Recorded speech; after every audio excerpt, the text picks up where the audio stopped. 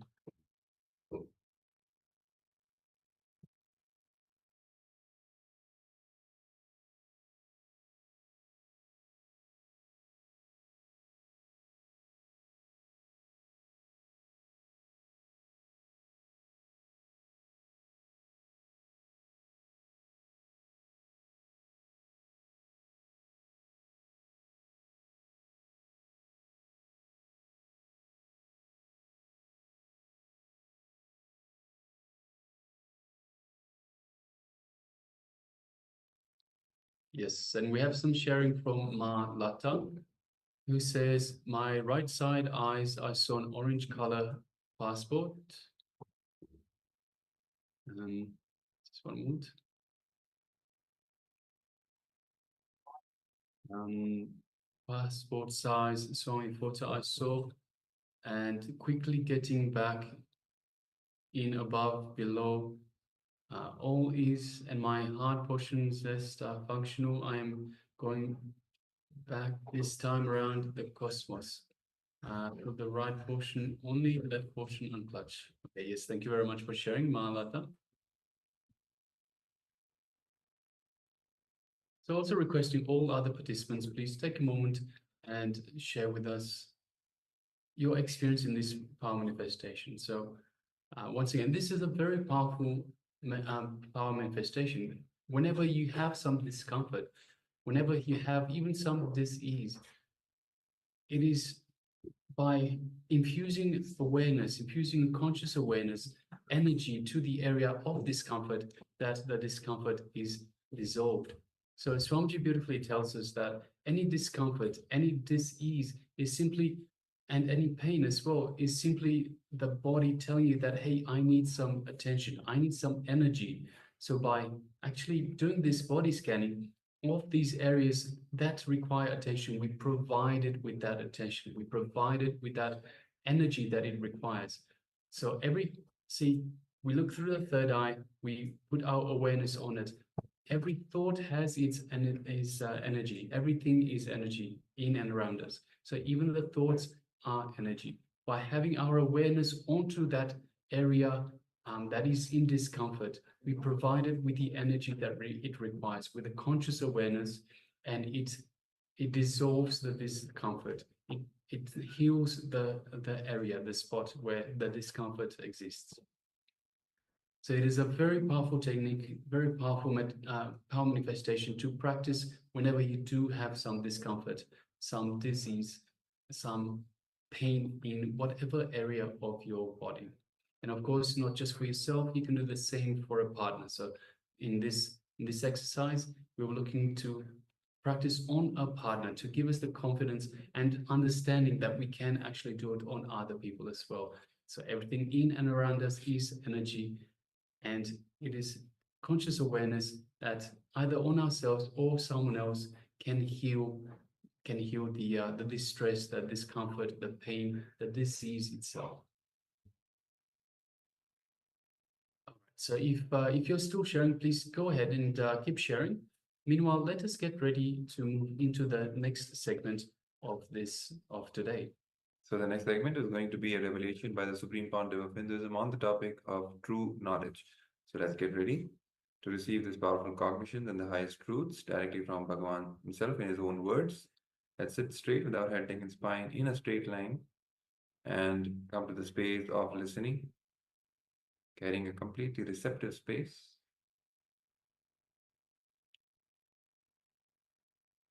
And let's watch.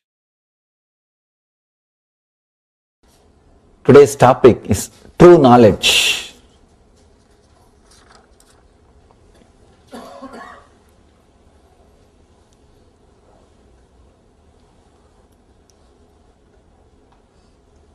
everybody, every master, every spiritual person claims what they are teaching is the true knowledge. How to find out what we are hearing is the true knowledge?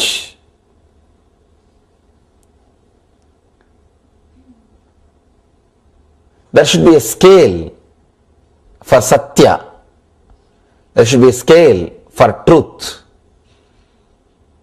What is truth? There should be definition. There should be clear idea with which we can find out whether it is truth or not. Mahavira is giving the touchstone definition of Satya here.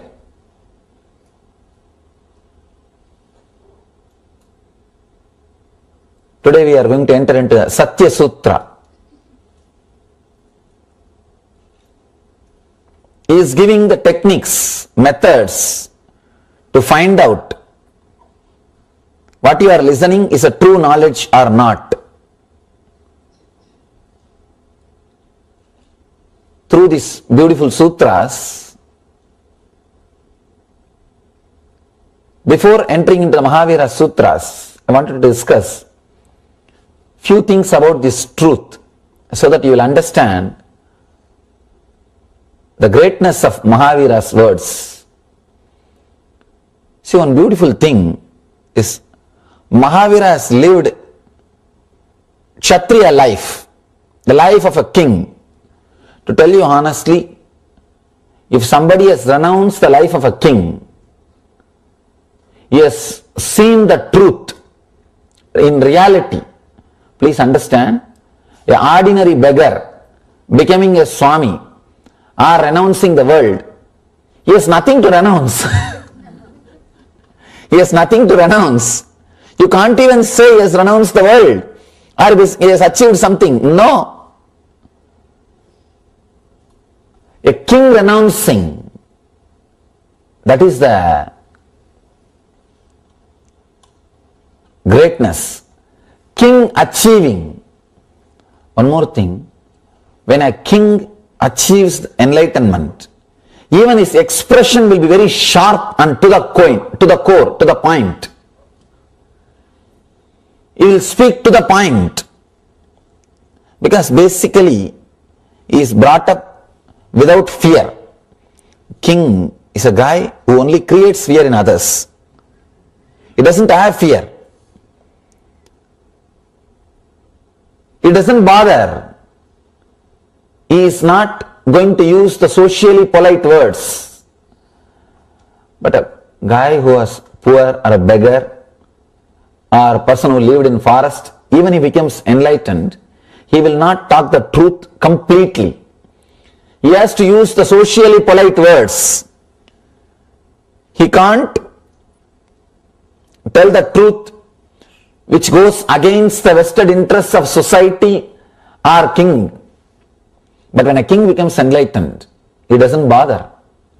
He says the truth in the best way. He presents the truth as it is. Here, the best expression is happening because Mahavira was king. See, one more thing, when you live a life with wealth and richness, you know all the secrets of human mind. Understand? Wealth gathers around you only when you know the secrets of human mind. How to handle human beings who are coming in front of you.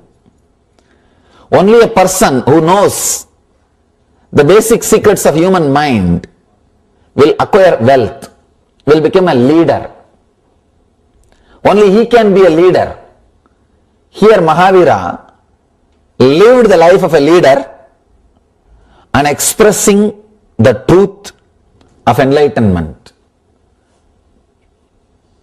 Very rare combination. Very rare combination. There are many different expressions by different masters. One a person who was a beggar or who has never seen the world, just lived a life in forest and did meditation, became enlightened. His enlightenment will be the same, but his expression will not be sharp because his constitution or his mind, his inner software is not created based on fearlessness. One more thing, even after enlightenment, when you settle into the body, when you want to teach, you use the same mental setup which you left. You may not have the greed and fear which that mental setup was having earlier before its enlightenment, but the setup will be the same. The software programming will be the same. Understand? This is an important revelation which you need to understand. Only then you will be able to appreciate the greatness of Mahavira's expression. If a beggar becomes enlightened, he may not have the fear or greed which he had before enlightenment, but the mental setup of living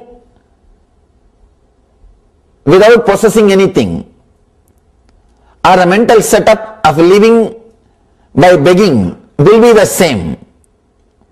So he has to use that mental setup only to teach, to relate with the world. Understand? The mental setup which you created after enlightenment also, you use the same mental setup. Only one difference, after enlightenment, if you want you can use, otherwise you can drop. You may have that freedom, but the mental setup, the software itself will be same. Here, Mahavira is having the best software to express enlightenment. The fearless leader software, through which he can see the depth and express it. The one thing what I expressed, that people who did not have anything, renounced the life, became enlightened. There are so many millions of examples I can give for this.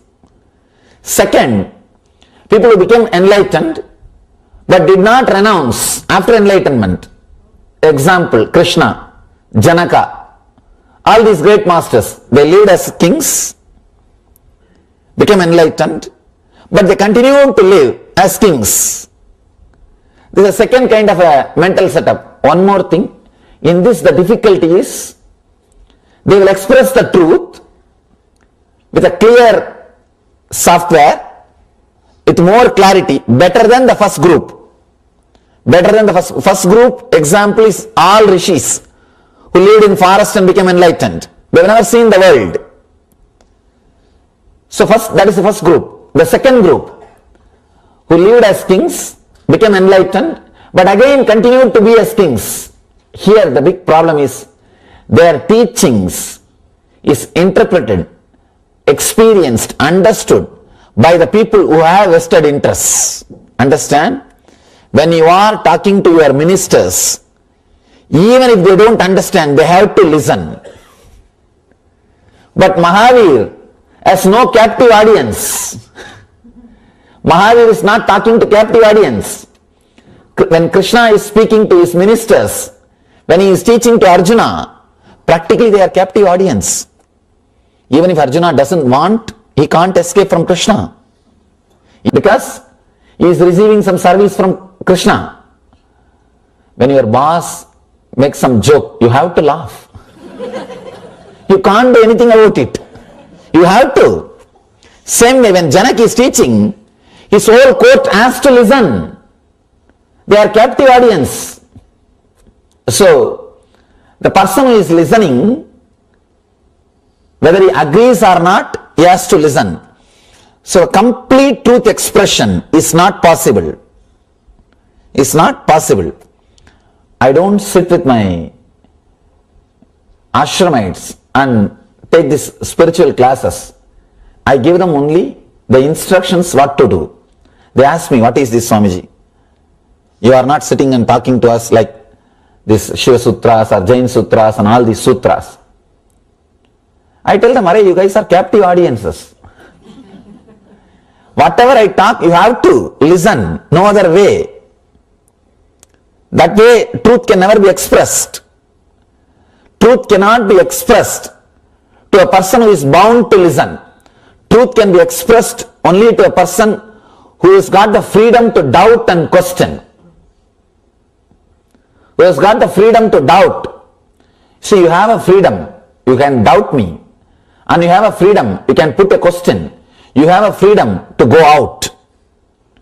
Only to you, truth can be delivered.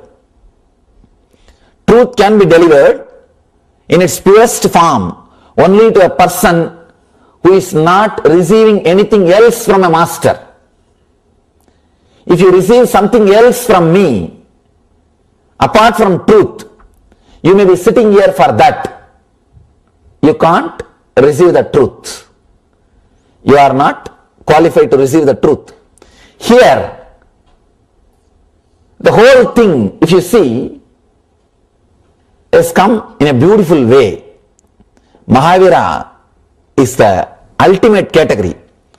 Was king who became enlightened and renounced the kingdom. He is teaching, sitting on the platform as Satya. Only one thing is holding him, Satya. He doesn't have the title. He doesn't have any other title like a king. No. He is heard by the people just because he is enlightened. See, after enlightenment, if you are sitting on the throne of a king, people may hear you because you are king. You don't know what for he is sitting. You don't know why he is listening. You can't say people are sitting just because you are enlightened. They may be sitting because you are a king. There may be some other reason for you to sit. In India, during all our rituals, means the homas, yajnas, yaga, we give free food. But I never give free food during meditation programs. Because people may be sitting for food. I will not know whether they are sitting there to listen meditation or enlightenment or for food. I tell them give free food during yaga, during rituals, not during meditation. It is a disrespect to meditation. I don't want that. There should not be anything else associated with the spiritual truth. No. If you associate anything else with the spiritual truth, the possibility is there, the truth will not be heard properly. It will not be received properly. Here, Mahavir is talking to people who are not bound to him in any way. Who are not bound to him in any way. Seekers. One more thing. Seekers are the most dangerous people. Because you can't bind them. You can't bind them. And there is nothing which can bind them. You can bind them only by love and gratitude. So you can't even use the word binding. It can't be even a bondage. You can keep them together only based on love and gratitude. Here he is talking to a community of seekers who are not receiving anything else from him but truth. They are not there for anything else except truth. And he is not carrying any title. He has renounced all the titles. So nobody is sitting in front of him because he has got some title. Because he is a king of some place or he is somebody. No. People are sitting in front of him just to listen to the truth. He is a pure being without any personality, without any title. See, the word persona comes from a Greek root. In those days, the drama actors, they will use masks. That mask only is called persona.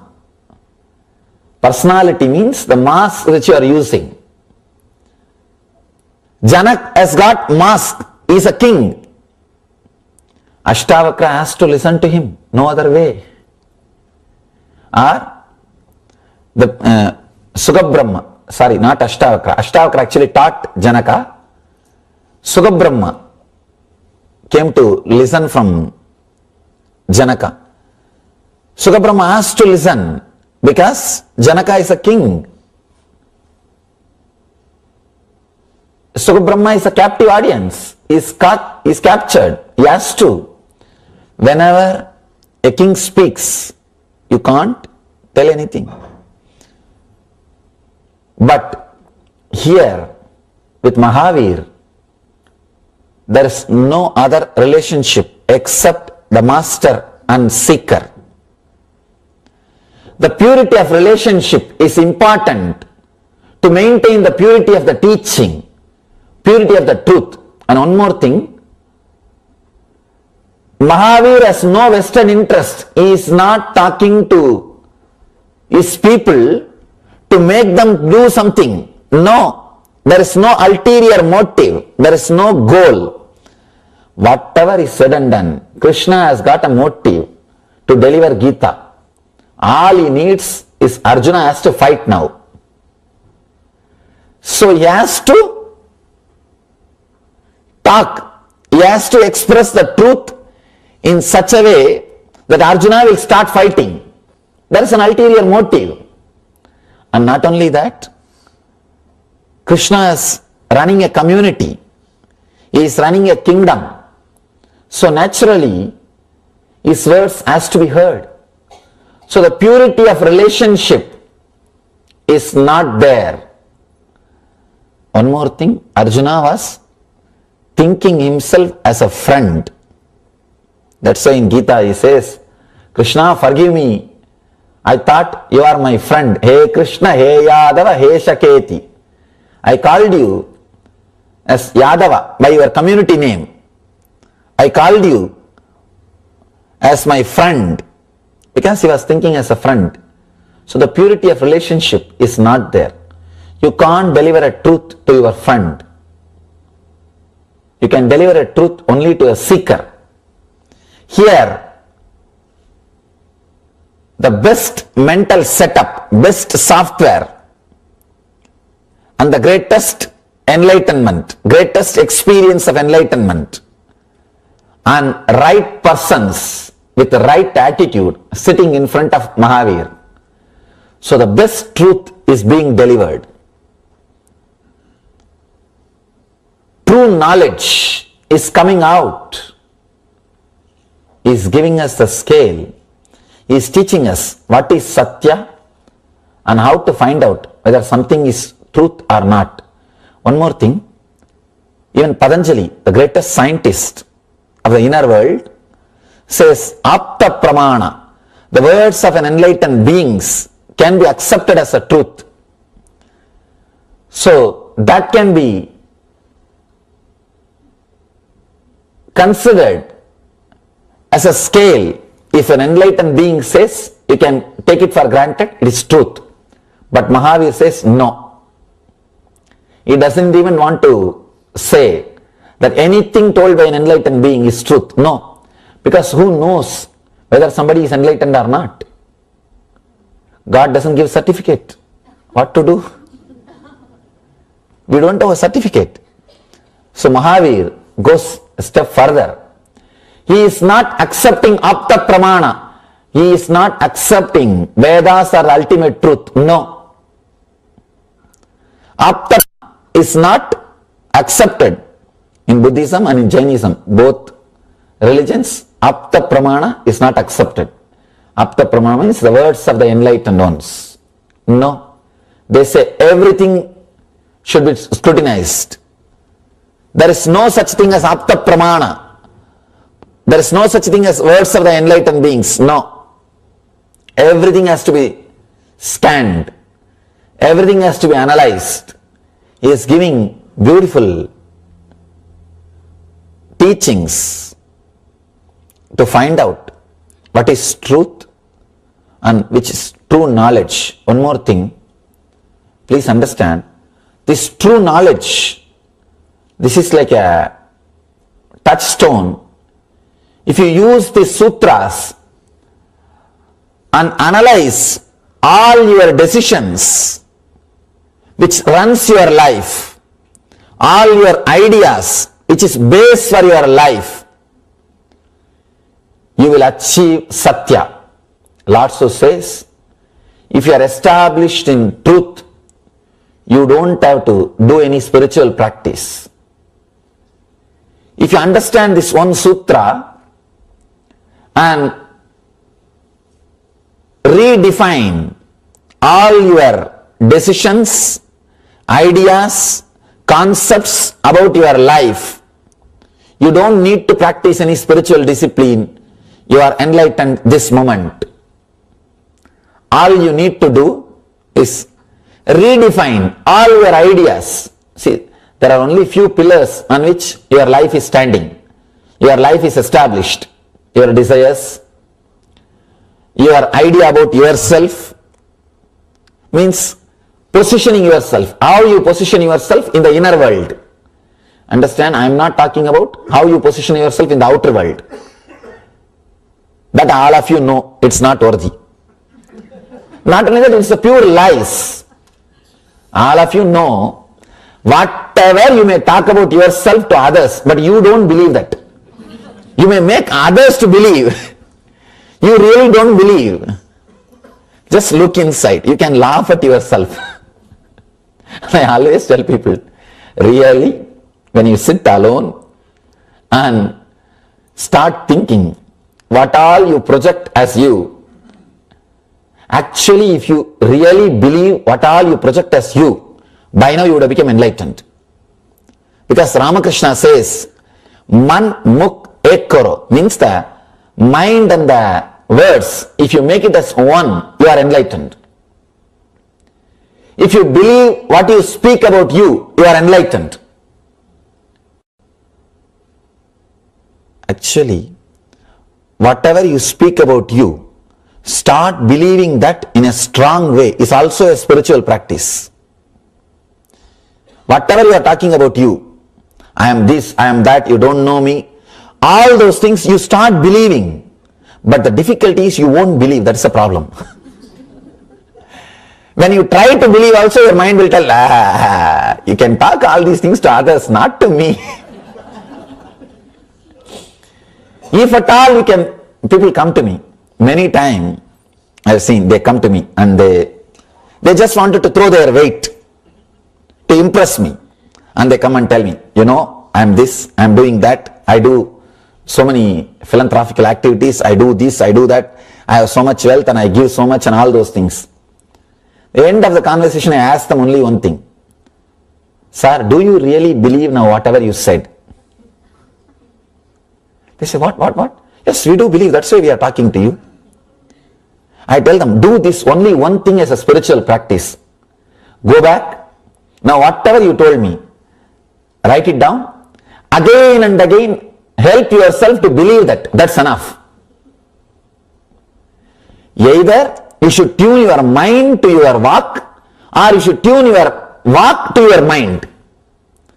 Either you should tune your words to your mind, or tune your mind to your words.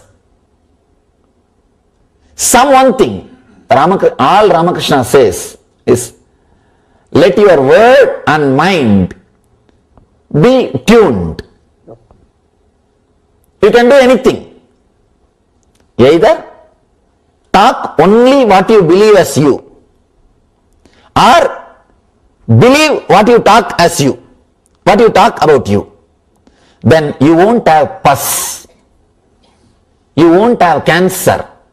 The gap between the words and what you believe, that space is what I call cancer or depression.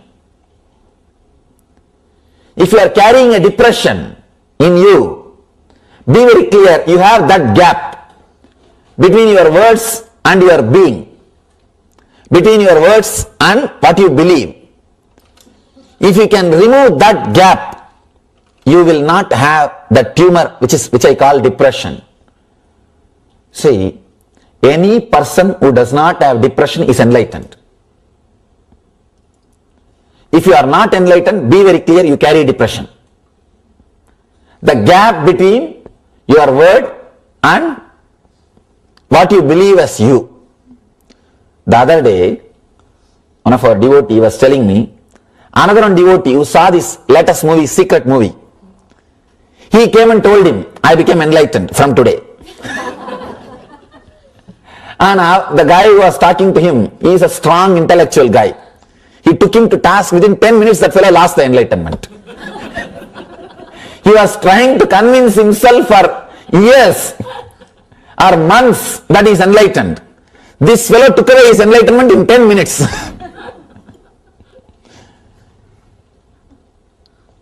He is only telling others he is enlightened. He himself is not able to believe. Because anybody can come and talk to you and in 10 minutes you lose your enlightenment. Then what kind of enlightenment? Either you should have courage to really believe what you are talking, or talk only what you believe. See, one thing, important thing, this is an important truth which you should know. Sometime you may radiate enlightenment without even knowing the word enlightenment.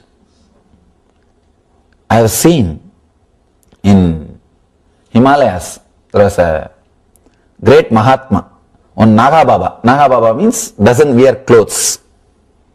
I had the fortune to be at his feet for 6 months. I was blessed, fortunate enough to be at his feet. He will always be smoking ganja. What do you call? Marijuana. Huh? You may think that how can a person who is smoking ganja be enlightened? That's what I also thought. When I went to serve him, you see, traditionally you are supposed to serve elderly sadhus to achieve enlightenment.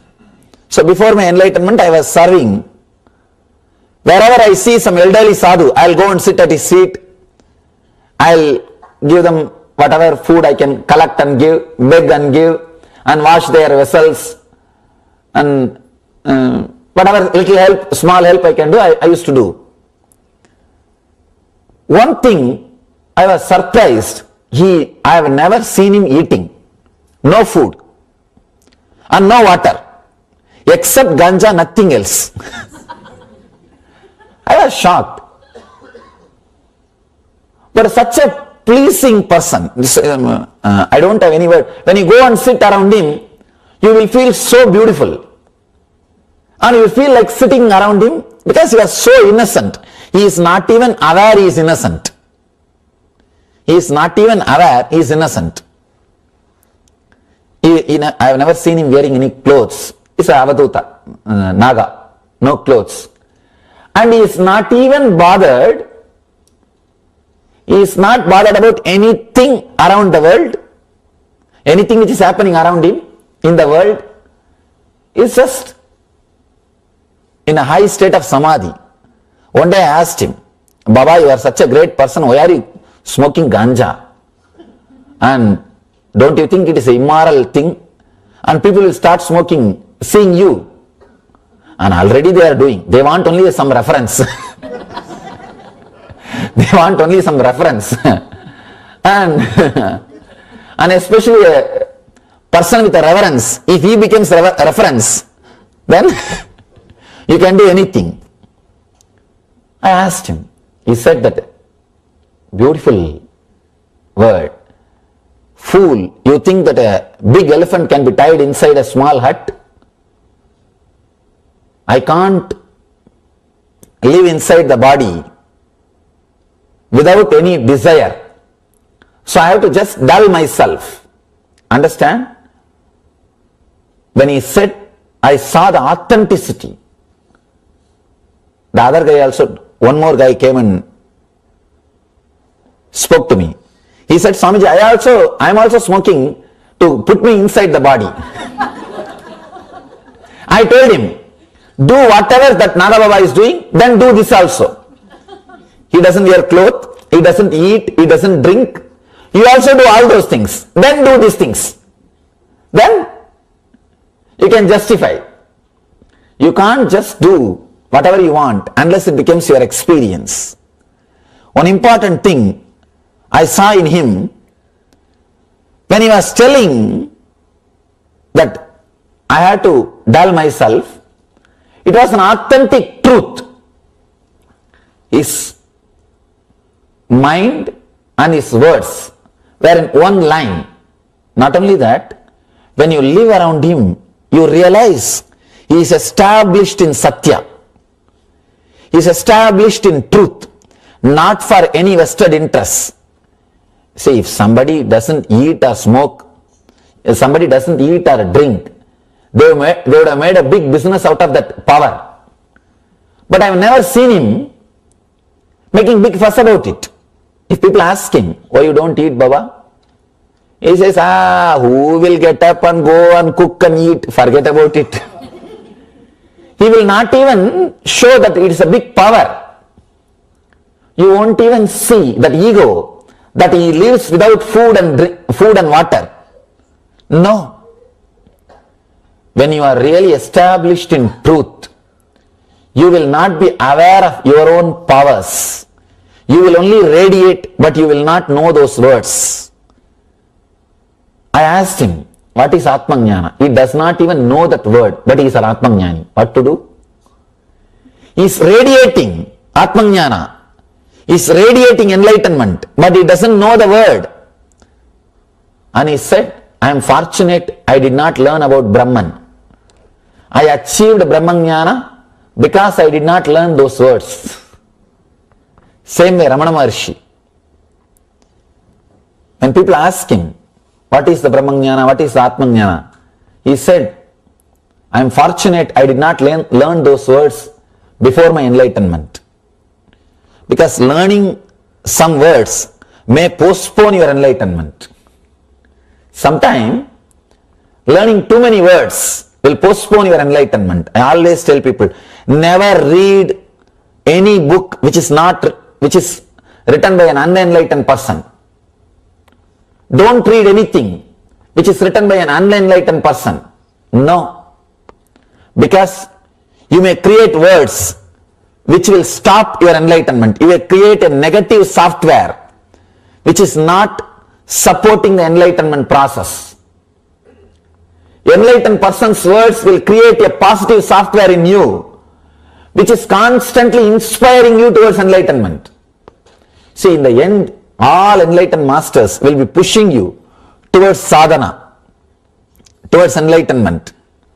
One of the Ramakrishna's disciple, his name is Brahmananda. He says, if you read Ramakrishna's words, there is a beautiful book called Katamrita, Sri Ramakrishna Katamrita, we call in English Gospel of Sri Ramakrishna. He says, if you read that book every day for 1 year, I assure you will have the darshan of the ultimate. You will experience enlightenment. You will be shocked. How can a person assure?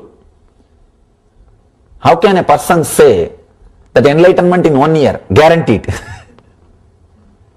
I tell you, when you read these master's words again and again, when you listen these great master's words again and again, you create a new software, you create a new mental setup, which reminds you the ultimate truth again and again, which inspires you towards that higher ideal again and again.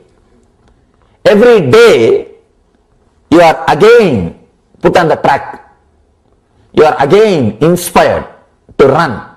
You are again given the enthusiasm to take up the journey. It's like a everyday inspiration, and it creates a new mental setup. It is true, when you read or listen to the master's words for 1 year, and 1 year is too much time. 1 year is enough to create a mental setup which will radiate enlightenment. It's like there is a light. In every one of you, that light is there. In front of the light, if there is a wall, that light can't shine. If there is a glass, that light can penetrate and it can shine. Putting glass instead of wall is reading enlightened beings' words. As on now, you have a big wall in front of your light, the Swayam Prakasa Jyoti, the self-effulging light, which is inside your being. You have put big wall. That wall is your mind. If you just put a glass instead of that wall, the glass means the mental setup which can allow that light to express itself. The mental setup which does not block or stop that light expressing itself. You will see that enlightenment is radiating through your senses. It is radiating through your being. See, I can't even say enlightenment needs to be achieved. No. Your senses are supposed to be purified so that that light can penetrate and express through it. That's all. All of you are having it. No doubt about it. All you need to do is purify your body and mind so that you can allow that to express through it, so that it can radiate. Nothing else needs to be done. The purifying mechanism or the alchemy process, you can't even call as mechanism, alchemy process is what I call flooding yourself with this truth, Satya. Vivekananda says, flood your whole being with the truth. Whatever can be washed away, let it be washed away. The earlier they are washed away, better for you and the people who are around you.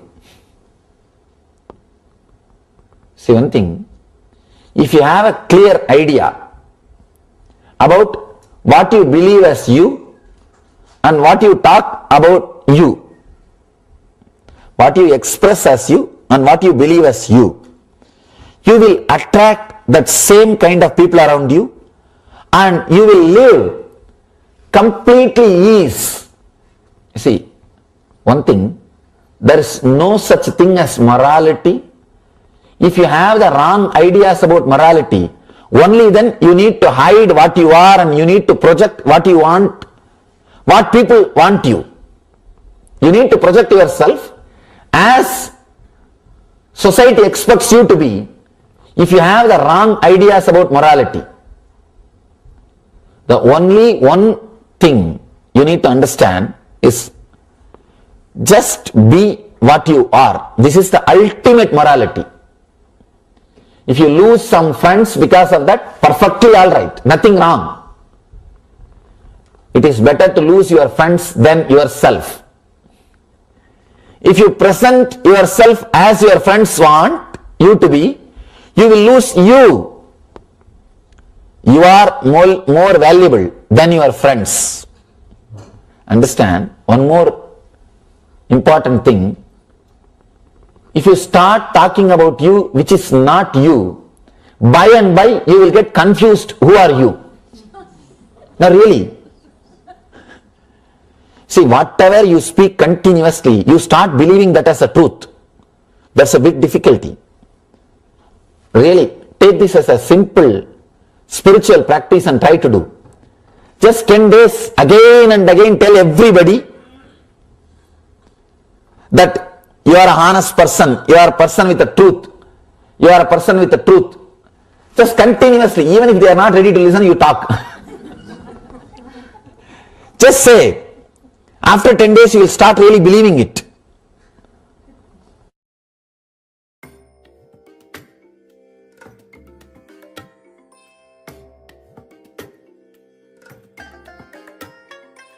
I bless you all. Let you all open all your three eyes and manifest the powers of Mahasadashiva. Om Nithyananda Paramashivoham. Om Nithyananda Paramashivoham. Om Nithyananda Paramashivoham. Om Nithyananda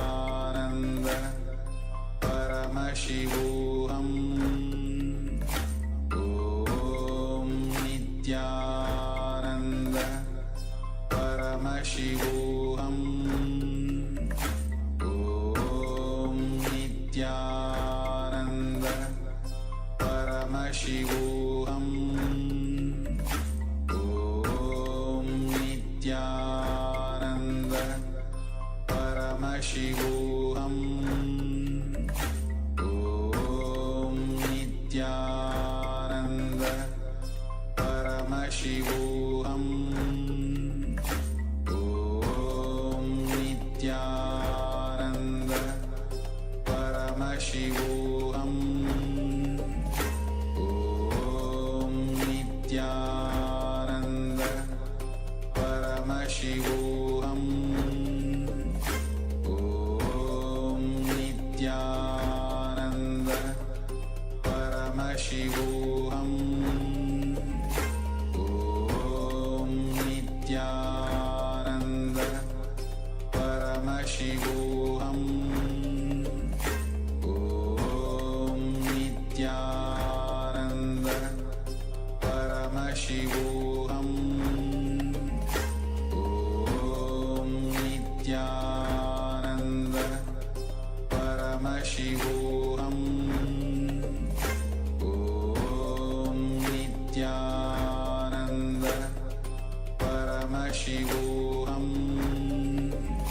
Om Nithyananda Paramashivoham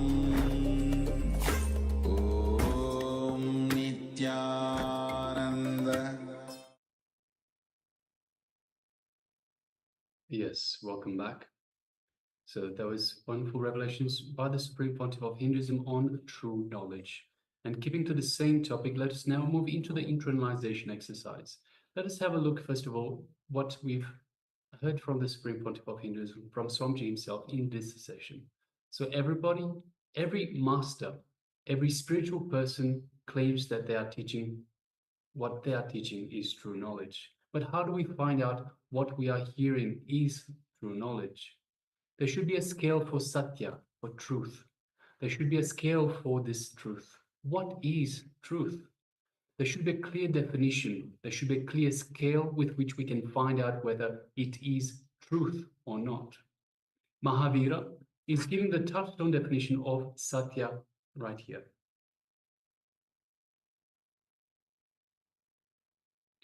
Understand, this is an important revelation which you need to understand. So this is understanding Mahavira, embracing the truth. He was once a king. So he was once a king, and then he gave up all his kingly, whatever he had, everything that he had, and became an enlightened master. So he sought enlightenment. He gave up everything that he had, and he became an enlightened master. So only when,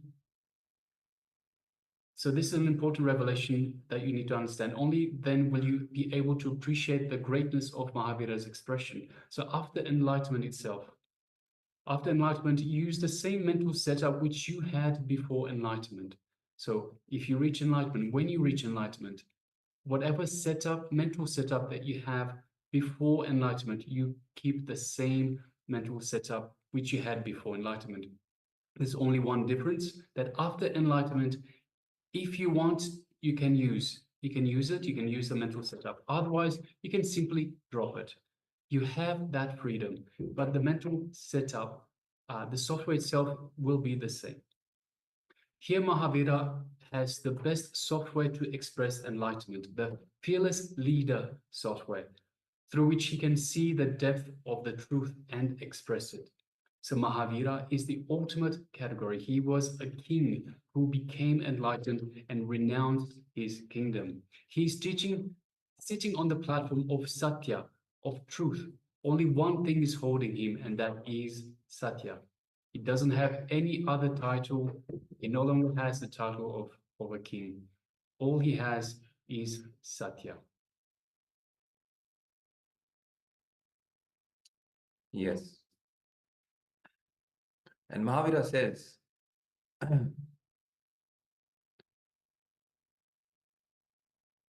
Nichala Panam Matenam Musevajya Vivachanam Bhashishya Vamiham Satyam Nitya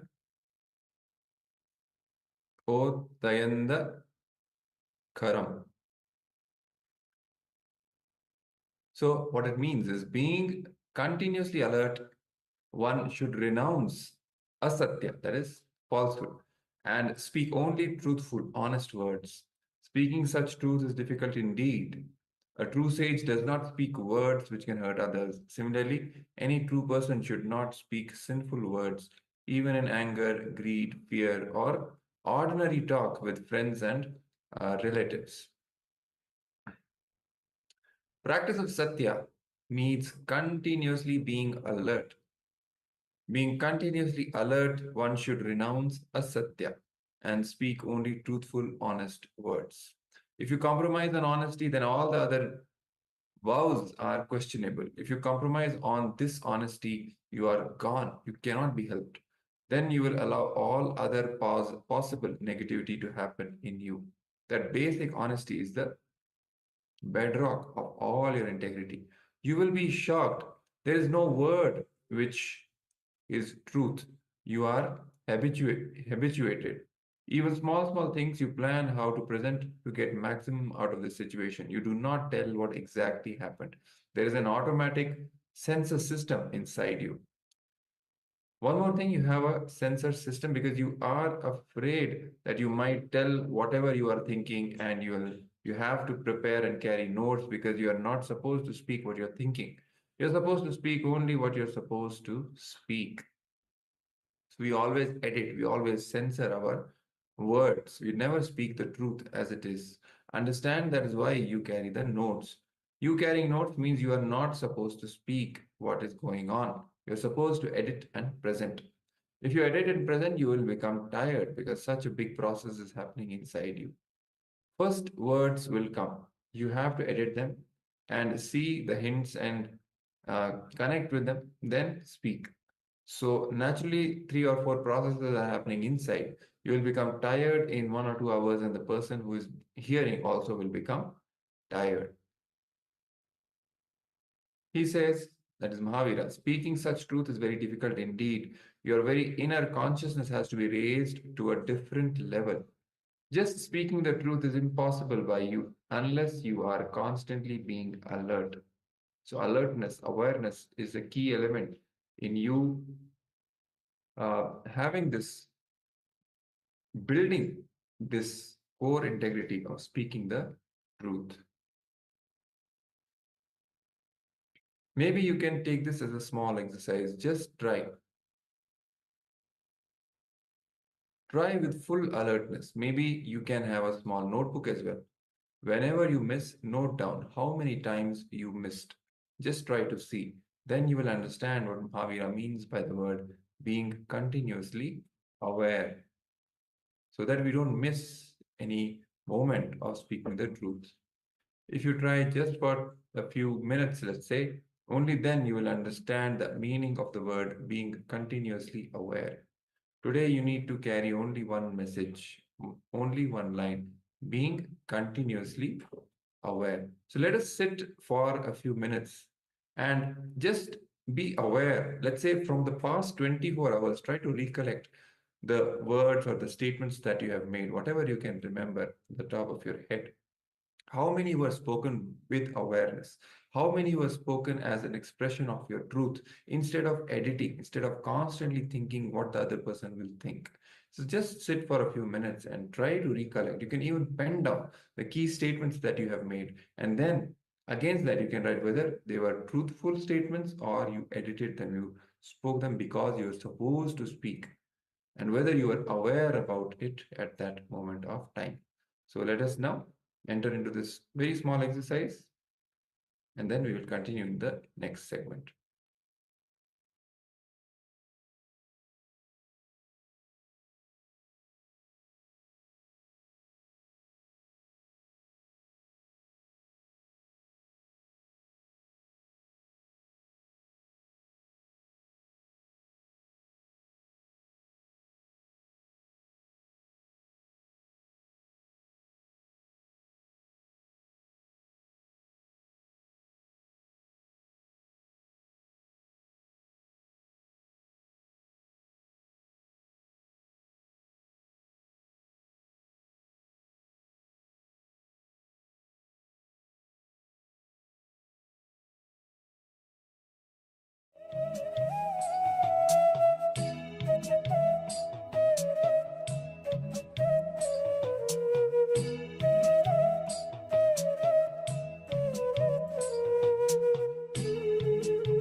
Yes.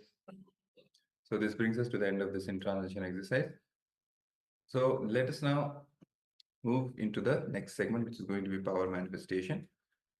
As you all know, today we are manifesting the power of body scanning.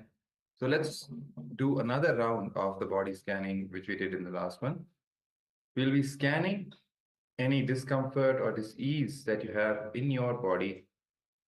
Or if you want, you can even invite a friend of yours and request them so that you can perform this power manifestation with them. Scan their body and see where all they have any discomforts, pain, or disease in their body. The moment you find that particular spot, automatically your third eye, once you're scanning with the help of your third eye, you'll be automatically guided intuitively to that part of their body or your body if you're scanning your own body. Once you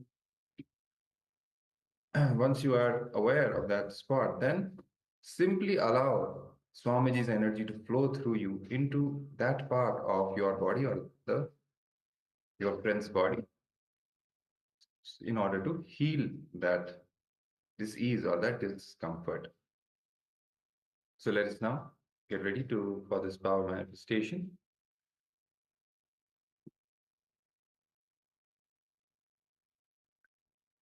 Yes. Let us sit straight.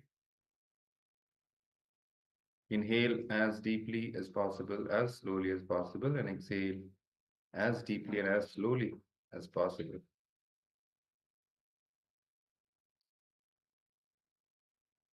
Visualize Swamiji in your third eye.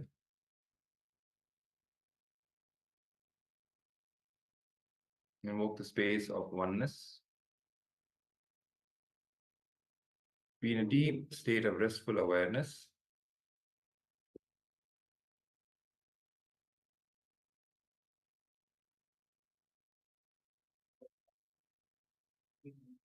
Cognize your whole body is filled with Swamiji's energy, his consciousness. Each and every pore, each and every cell of your body is filled with his consciousness. Cognize your body has become Divya Sharira, the divine body.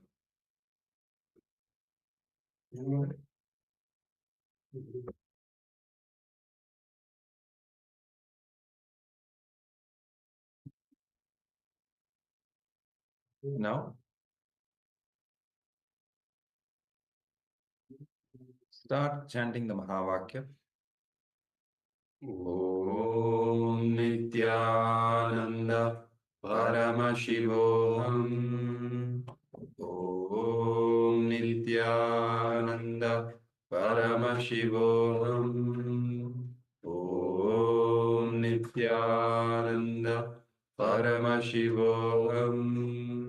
Continue chanting this Mahavakya from your navel and now start scanning your body, or if you're doing for a friend, then start scanning your friend's body with the help of your third eye for that discomfort or disease that they may be having in any part of their. The moment you find that part, just relax and let Swamiji's energy flow through your third eye into that part of your body or your friend's body in order to heal them of that discomfort. Continue chanting the Mahavakya while you're doing this.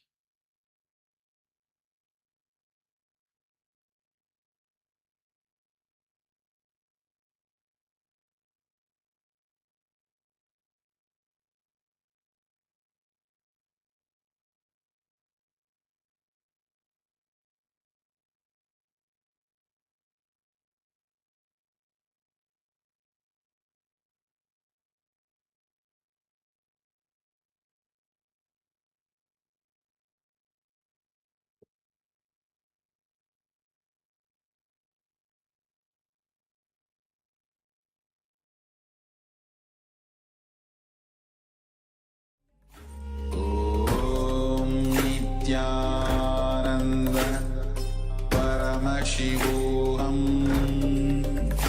Om Nithyananda